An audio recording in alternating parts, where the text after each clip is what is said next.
আগামী 30 বছর যদি বিশ্বে কোনো তেল নাও থাকে, ওরা চলতে পারবে, প্লেন উড়াইতে পারবে। ওদের মিলস বন্ধ হবে না, ফ্যাক্টরি বন্ধ হবে না, ওদের ইন্টারনেট সেকশন বন্ধ হবে না, বিদ্যুৎ বন্ধ হবে না, ওদের কোনো কিছুই বন্ধ হবে না, কোনো প্রযুক্তি বন্ধ হবে না। এত তেল তারা এখন রিজার্ভ করলো কি দিয়ে? ওর দেশে ছাপানো বিনামূল্যের ডলার দিয়ে। এরপরে তারা আরবদেরকে বুঝালো, ইয়া শাইখ, আরবদেরকে বুঝালো, হাবিবি, ইয়া হাবিবি, কাছে আসেন, শোনেন, আমরা আপনাদের কাছে তেল আছে, আপনারা তো তেল বয়কট করে দিয়েছেন, আর তেল ছাড়া তো আমাদের যুদ্ধ বিমান ফ্লাই করছেন। তেল তেল কাদেরকে দিয়েছে আল্লাহ পাক? মিডল ইস্ট আরবকে দিয়েছে, ঠিক আছে? এখন হাবিবিকে বলা হচ্ছে আপনারা তো তেল বয়কট করে দিলেন। এটা করেছিল বাদশাহ ফয়সাল, বলেন রাহিমাহুল্লাহ। উনি একজন সাহসী নেতা ছিলেন, এই জন্যই তাকে গুপ্ত হত্যা করা হয়েছে।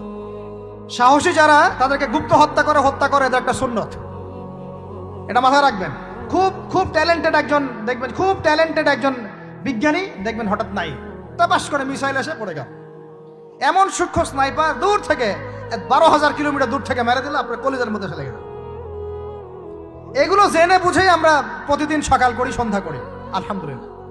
কারণ অ্যাটলিস্ট আপনাকে তো জানতে হবে। জেনে নেন, পরে আপনারা চিন্তা করবেন যে কিভাবে লাইফ লিড করবেন। ফাযাক্কির ইন্নামা আনতা মুযাক্কির, আপনি উপদেশ দিন, শুধু আপনি উপদেশ দাতা। লাস্তা আলাইহিম বিমুসাইতির। ফাযাক্কির ইন নাফাআতিয যিকরা সায়াযাক্কারু মান ইয়াখশা, যারা আল্লাহকে ভয় করে তারা ফিরে আসবে ইনশাআল্লাহ। তো যেটা বলছিলাম, বাদশা ফয়সাল একদম বয়কট করে দিলেন। এবার ওরা এসে বুঝাচ্ছে যে তেল ছাড়া তো আমাদের চলছে না। এদিকে ওদের ডলারের মান কমে যাচ্ছে, মুদ্রাস্ফীতি হচ্ছে, ইনফ্লেশন হচ্ছে। এখন তারা বোঝালো যে ঠিক আছে, একটা চুক্তি করা যাক। যুবকরা ভালো করে শোনেন, এগুলো জানেন না বলেই অনেক সময় আপনি সহি সহি বলে সহি ভুল পথে যাচ্ছেন। ভাই, সহি পথেই যাচ্ছেন, বাট এটা সহি ভুল হয়ে যাচ্ছে। ওরা বুঝাতে পারছি? সহিহের আড়ালে একটা মারাত্মক জয়ীফ আর জাল আকীদা আছে। এটা আপনার সামনে সহি দিয়ে ঢেকে দেওয়া হয়েছে, বুঝতে পারতেছেন না। এই জায়গাটাকে ভালো করে বোঝেন। যখন উম্মর সাথে কেউ গাদ্দারি করে তখন সে সহি থাকে না। উম্মতের সাথে কেউ যদি গাদ্দারি করে তখন সে কি থাকে না? সহি থাকে না। এখন আসেন, আমি ধর্মতাত্ত্বিক কথা বলছি আগে। এখানে বাদশা ফয়সাল তাকে কনভিন্স করা হলো, ঠিক আছে আমরা তেল কিনবো, আপনাদের কাছ থেকে কিনবো, আপনাদের গলফ কান্ট্রি যেগুলো আছে এদের কাছ থেকে কিনবো। তবে একটা শর্ত, আপনারা তেল বিক্রি করবেন শুধু মার্কিন ডলারে, অন্য কোনো কারেন্সিতে তেল বিক্রি করতে পারবেন না। বলেন নাউজুবিল্লাহ। আপনি বাংলাদেশ গভর্নমেন্ট যদি গিয়ে এক ব্রিফকেসের মধ্যে 1 কোটি টাকা নিয়ে যায়, বুঝেন কথা, বুঝতে পারতেছেন? 1 কোটি টাকা আমাদের টাকা নিয়ে গিয়ে যদি বলে শেখ হাবিবি আমাকে তেল দাও, ওরা বলবে তেল দিতে পারবো না, খালাস, কুল্লু খালাস, এখান থেকে বের হও। কথা বুঝতে পারেন নাই? 1 কোটি কি দিবেন? টাকা, তেল দিবে না। লিখে নেন, দিবে না। কিন্তু সেই 1 কোটি টাকাকে যদি আপনি ডলারে কনভার্ট করেন, ওটাকে ডলার দিয়ে কনভার্ট করেন, করে যদি বলেন হাবিবি তেল, তখন বলবে যে আসো দাঁড়িয়ে তেল নিয়ে যাও, খালাস, কুল্লু খালাস। এটা বুঝতে পারছেন? তেল বিক্রি করব শুধুমাত্র ডলার দিয়ে, ডলার ছাড়া অন্য কোনো কারেন্সিতে তেল বিক্রি করতে পারবো না। এইটা পশ্চিমারা আরবদের সাথে একটা সন্ধি করলো আর কি, চুক্তি করলো। এই চুক্তির নাম হলো পেট্রো ডলার মনিটরি সিস্টেম। বুঝতে পারলাম? Petro dollar monetary system. এর বদৌলতে আরবের মরুভূমি হয়ে গেল এখন একদম অট্টালিকার প্রাসাদ। বোঝা যায়? মরুভূমিগুলো হয়ে গেল কি অট্টালিকার প্রাসাদ, আর বাকি পুরো মুসলিম উম্মার উপর দেখেন কি দুরবস্থা নেমে আসছে।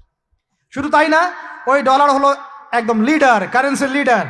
এখন ওই ডলার তেলের মান নির্ধারণ করবে, আপনি টাকা দিয়ে করতে পারবেন। সারা বিশ্বের সবচেয়ে বড় অর্থনৈতিক জুলুম হচ্ছে এই পেট্রো ডলার মনিটরি সিস্টেম। এর চেয়ে বড় কোনো জুলুম হয়নি অর্থনৈতিক জীবনে। এখন অনেক ওলামায়ে কেরাম আছেন আপনারা এখানে, আমি জানি উপস্থিত, আপনারা একটু ফিকহের কিতাবগুলো মোতালা করে আমাদেরকে একটা ফতোয়া দিয়েন যে এইরকম মনিটরি সিস্টেম প্রণয়ন করা জায়েজ না জায়েজ। এটা আপনারা ফতোয়া দিয়েন, আমি ফতোয়া দিতে পারবো। আমি অর্থনৈতিক ভাষায় বলতেছি যে এই মনিটরি সিস্টেমটা পুরো বিশ্বে জুলুম নিয়ে আসছে। এখন আদতে, এখন শোনেন এই অংশটুকু শোনেন, তারপরে আমি শেষের দিকে চলে আসতেছি। আদতে এতে পশ্চিমাদের লাভ কি হয়েছে শোনেন। আমার কাছে এই যে ডলার, এটা আমি ছাপাই আমার দেশে, আমার কারখানায়। আমার খরচ হচ্ছে কাগজ, আমার খরচ হচ্ছে মেশিন, আমার খরচ হচ্ছে কালি। বোঝা যায়? বোঝা যাচ্ছে? আচ্ছা, এখন সেটা আমি বানালাম, ছাপালাম, গিয়ে আমি আরবকে দিলাম, তেল দাও। ওরা এই কাগজের টাকাটা নিল, নিয়ে রিজার্ভ করলো, করে মূল যে তেল, এই তেলটা মনে করেন তেল বা সোনা, তেল বা সোনা একই কথা, কারণ সোনার ফাংশন প্লে করছে এখন তেল। এখন তো যেহেতু গোল্ড দিনার নাই, দিরহাম নাই, এই তেলটা তারা নিল, নিয়ে ওদের দেশের আন্ডারগ্রাউন্ডে বাংকার আছে, গ্যালনকে গ্যালন তেল রিজার্ভ করতে থাকলো, রিজার্ভ করতে থাকলো। এমনভাবে রিজার্ভ করতে থাকলো যে বিগত আগামী 30 বছর যদি বিশ্বে কোনো তেল নাও থাকে, ওরা চলতে পারবে, প্লেন উড়াইতে পারবে। ওদের মিলস বন্ধ হবে না, ফ্যাক্টরি বন্ধ হবে না, ওদের ইন্টারনেট সেকশন বন্ধ হবে না, বিদ্যুৎ বন্ধ হবে না, ওদের কোনো কিছুই বন্ধ হবে না, কোনো প্রযুক্তি বন্ধ হবে না। এত তেল তারা এখন রিজার্ভ করলো কি দিয়ে? ওর দেশে ছাপানো বিনামূল্যের ডলার দিয়ে।